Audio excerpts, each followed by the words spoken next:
Siku ni ya 19 tangu tukaribishe mwaka huu 2021. Mtazamaji hujambo na karibu kwenye taarifa za Mwale wa Kirk jioni hii ya leo. Kuna mengi ambayo tumekuandalia ikiwemo kutoka kaunti ya Mombasa kuhusiana na waguzi wa afya. Lakini kabla hatujaangazia taarifa zilizogonga vichwa vya habari hii leo, tupate vipasha. I do not want to be naive and assume that we will all agree on everything. Waziri Matiang'i aonya walihusika katika kifo cha afisa wa GSU. Wanataka pesa na hiyo pesa hatuna. Wanabiashara wa Kayole wataka kuondolewa kwa chifu wanayewakandamiza wasipotoa hongo. Na nchi ya Marekani yataka uchunguzi wa uchaguzi mkuu wa Uganda kuanzishwa.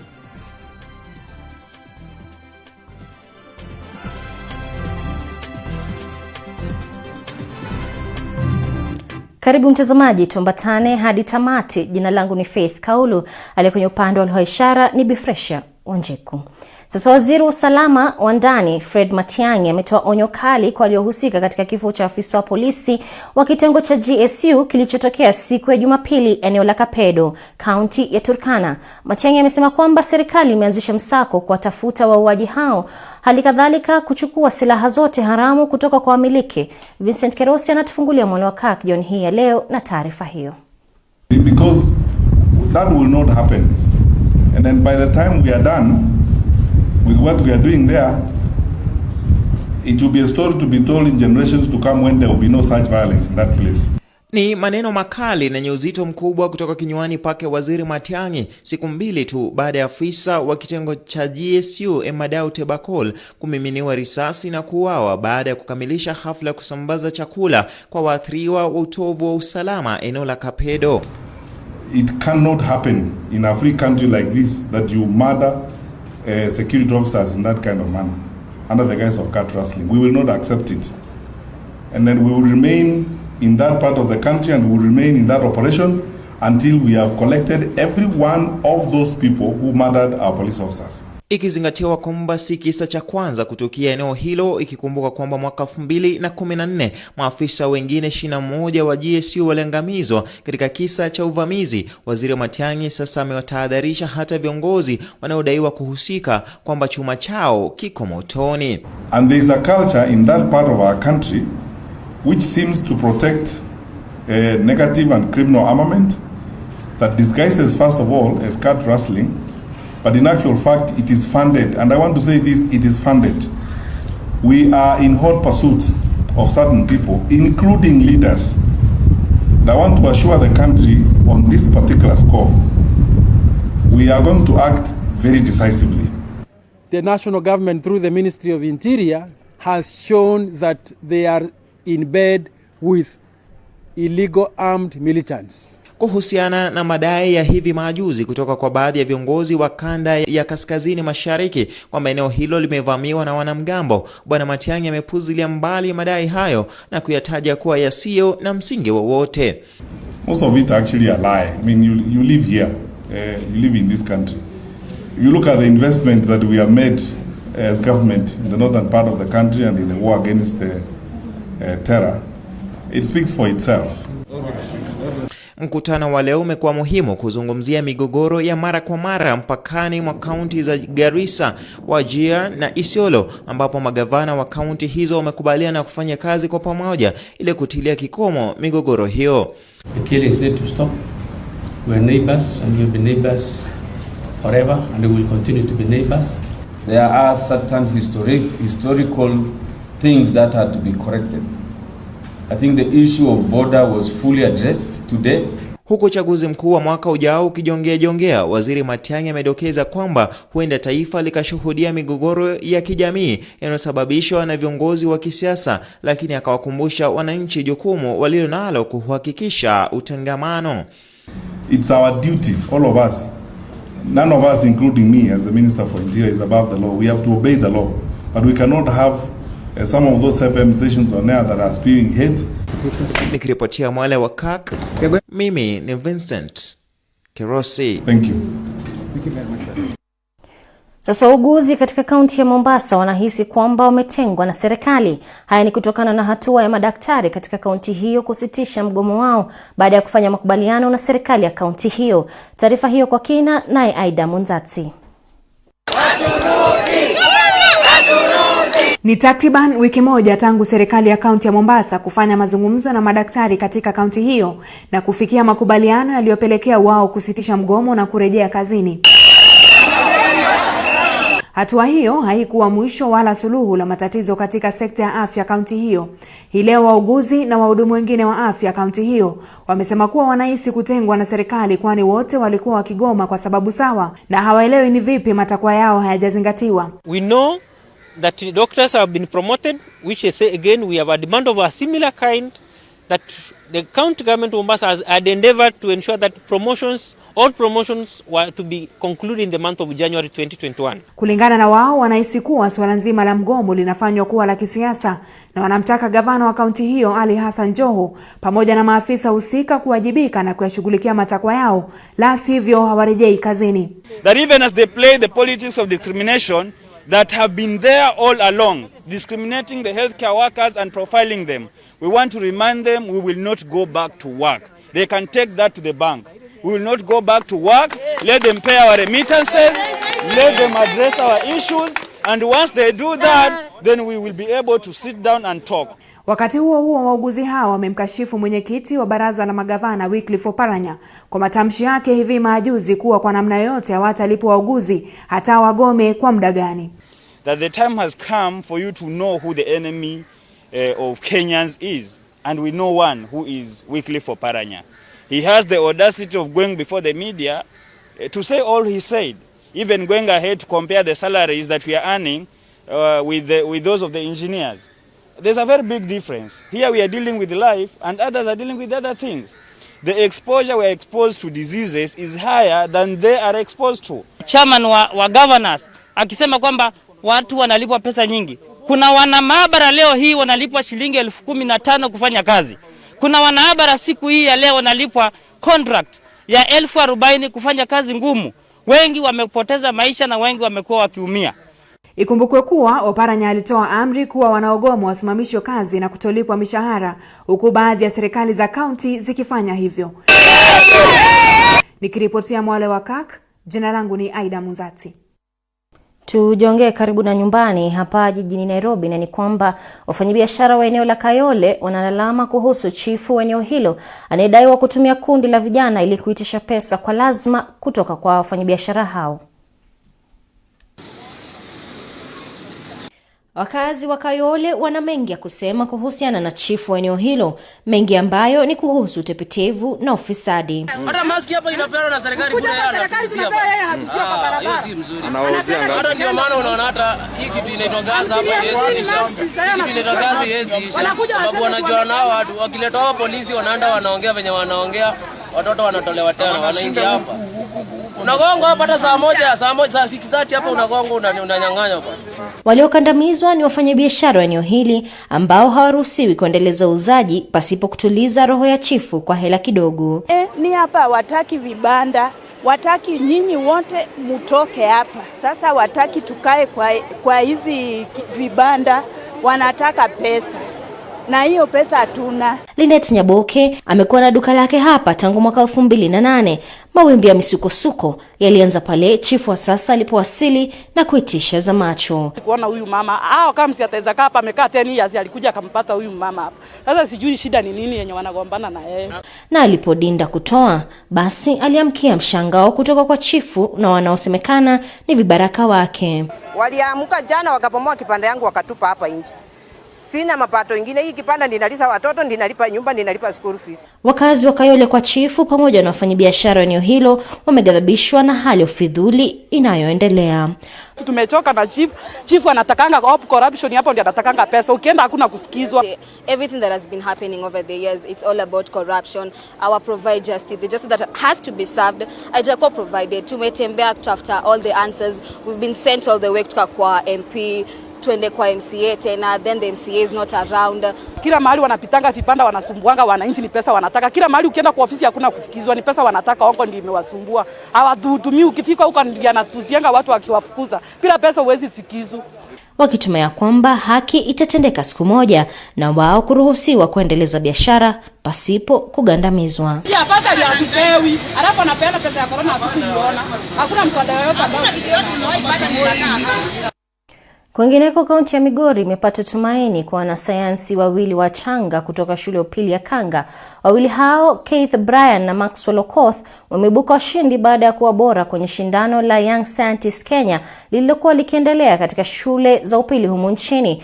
Wawili hao walipokea tuzo kutoka kwa mwenyekiti wa YSK Daktari Kevit Desai, huku akisema kuwa hiyo ni njia mojawapo ya kuwapa motisha vijana walio na talanta na wanaovutiwa na masuala ya kisayansi na ubunifu humu nchini.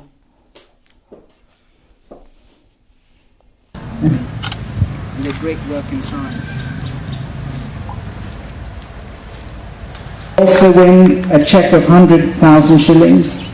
They win a full scholarship at Strathmore University for a STEM degree of their choice. And at this juncture too, I'd like to appreciate their science teacher, Mr. Marshall Onyango, for having contributed so much to their development and their science and their work to come out at the premier event which showcases science, technology, innovation from 47 counties. All the challenges, development challenges that we face as a country will be addressed if we leverage on science, technology and innovation. Mtazamaji, taarifa za Mwale wako zinakwenda kwenye mapumziko mafupi ili usende mbali, manake bado kuna mengi ambayo tumekuandalia jioni hii ya leo, kwa hivyo salia papa hapa.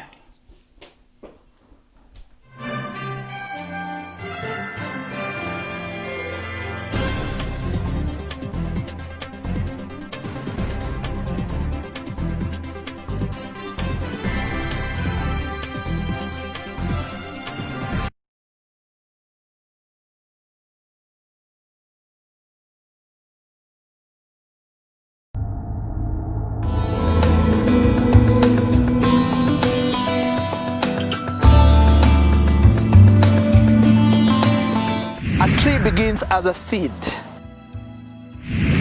A marriage is instituted. You now embark on the work of watering it, cultivating it, creating legacies from one generation to the other.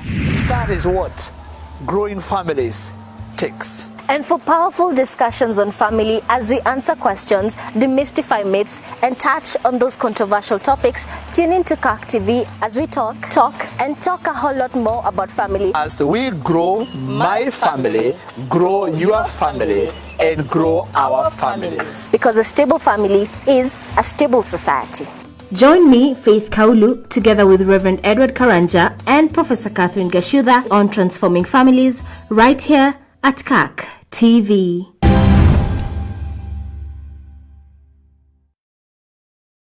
Are you looking to grow a business? Kirk TV offers you a variety of advertising opportunities to suit your budget.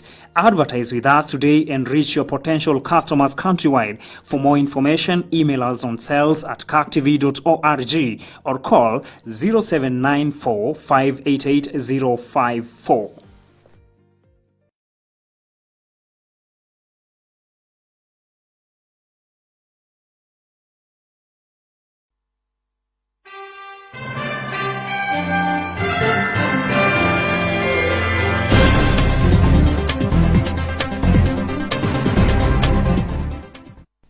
Karibu tena mtazamaji. Sasa huku kampeni za uchaguzi mdogo wa Matungu zikishika kasi, chama cha ODM kupitia mgombezi wake David Were kimewasilisha karatasi zake kwa tume huru ya uchaguzi na mipaka IEBC leo hii. Wanasiasa wa chama hicho wakiongozwa na gavana wa Kakamega Wycliffe Oparanya, James Orengo, Junet Mohamed miongoni mwa wengine wakisifia tajriba ya Were katika jukwaa la siasa, huku pia wakitaka kuwepo kwa kampeni za amani. Hafla hiyo aidha imeshuhudia wagombea huru wakiwasilisha karatasi zao vilevile na kujiandaa katika kinyang'anyiro hicho kitakachofanyika mwezi ujao baada ya kifo chake Justus Murunga mnamo mwezi Oktoba mwaka jana.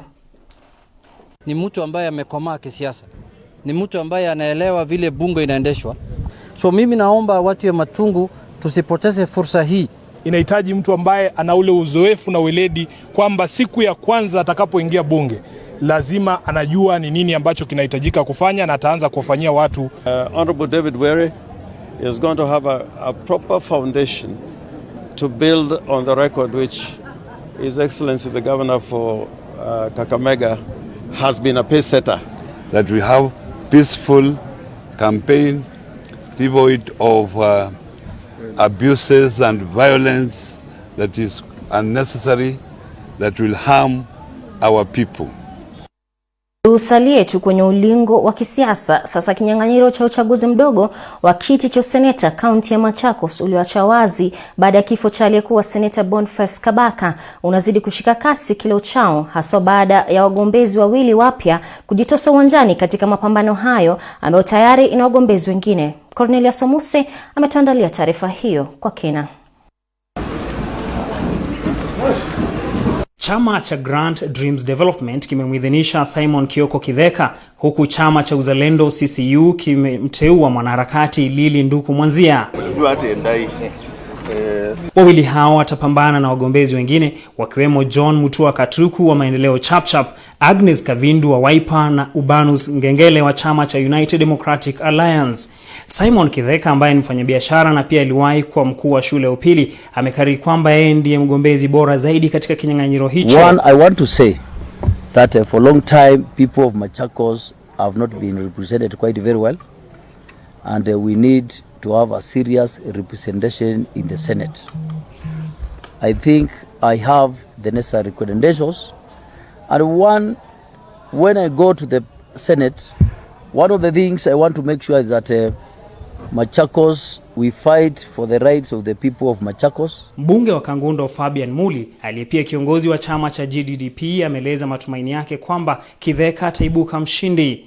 Na sisi watu wa Machakos tunasema tunatumia ile inaitwa Isaiah 6:1. Isaiah 6:1 nasema give righteousness to Zion. Kwa hivyo tunasema watu wa Machakos, we need to get the right senator for people of Machakos.